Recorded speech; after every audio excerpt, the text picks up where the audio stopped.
Well, there was a bankruptcy in 1933, which was the real reason why they created the Great Depression of 29. To get people to beg for social insurance. Now, here in Canada, we call it social insurance.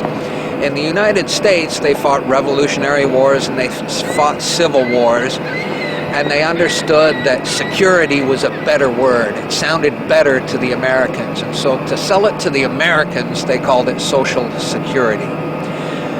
But they themselves call it social insurance, and that's what it is. Okay, so now having said that, I'll go back to this document, which you can get from the freedompool.org online. And this was a meeting. Okay, this is what House said. Very soon, every American will be required to register their biological property. That's the birth certificate. They will be required to register their biological property in a national system designed to keep track of the people, and that will operate under the ancient system of pledging. By such methodology, we can compel people to submit to our agenda, which will affect our security as a chargeback for our fiat paper currency. Every American will be forced to register or suffer not being able to work and earn a living. The sin. They will be our chattel. That means slaves, means collateral. You're secured as collateral. They will be our chattel, and we will hold the security interest over them forever. By operation of the law merchant under the scheme of secured transactions. Americans, by unknowingly or unwittingly delivering the bills of lading to us, will be rendered bankrupt and insolvent, forever to remain economic slaves through taxation, secured by their pledges, the birth certificate. They will be stripped of their rights and given a commercial value designed to make us profit, and they will be none the wiser. For not one man in a million could ever figure out our plans. And if by accident one or two would figure it out, we have in our arsenal plausible deniability.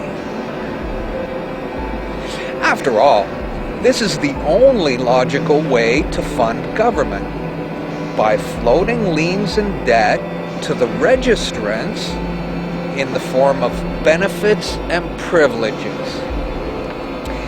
This will inevitably reap us huge profits beyond our wildest expectations and leave every American a contributor to this fraud, which we will call social insurance. Without realizing it, every American will insure us for any loss we may incur in this manner. Every American will unknowingly be our servant, however begrudgingly.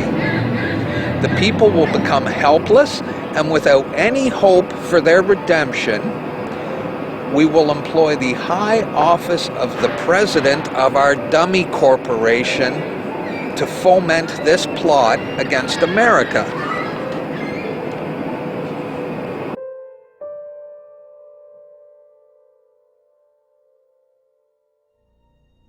This is a certified true copy of my live statement of birth. You can get this by applying for it at the Registrar General. They'll give it to you. And it's very interesting because this is where it all began.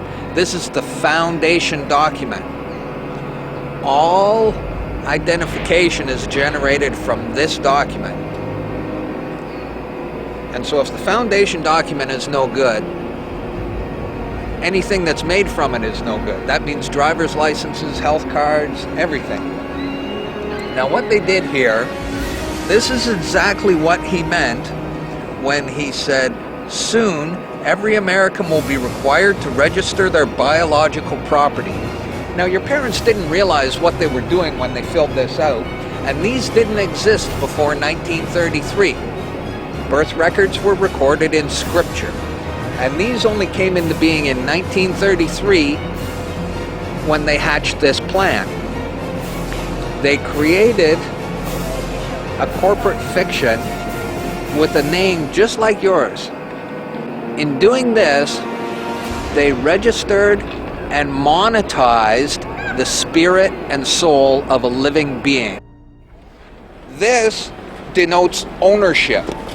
And when your parents were tricked into filling this out, they allowed your spirit and your soul to be monetized.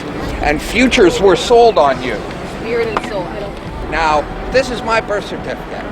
This is actually a share. See this red number? This A, I'm born in Canada, this is a Class A share. Now, this is called a CUSP number. And all securities require a CUSP number. And that's what this is. And you are held as collateral to secure the debt which our government owes to international bankers. So you and me and all these people here are actually collateral, and we don't even own our lives. We are chattel, and we believe we're free. I made an application to the Registrar General, and I got my original social insurance application. Now, before they sent it to me, they put a little piece of paper over this before they photocopied it, because my friend has his and they didn't block this out, and when you hold it up you see Bank of Canada.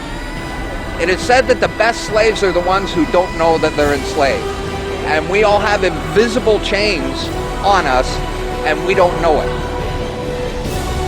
What truth? That you are a slave, Neil. Like everyone else, you were born into bondage, born into a prison that you cannot smell or taste or touch. A prison for your mind. We're talking about big bucks. We're not talking about hundreds of millions or even hundreds of billions now. We're talking about trillions of dollars. The obligation is immeasurable. Nobody can measure it. This door's wide open now. It's gonna happen, whether you like it or not. Do you notice that they have the same amount of ink on them? Do you notice that they're made out of the same virtually worthless stuff? It's paper. Did you get it? It's paper. When we create money, we have created an instrument of value that has no value of its own. And it's just as expensive or inexpensive to print the 20 as it is to print the 1.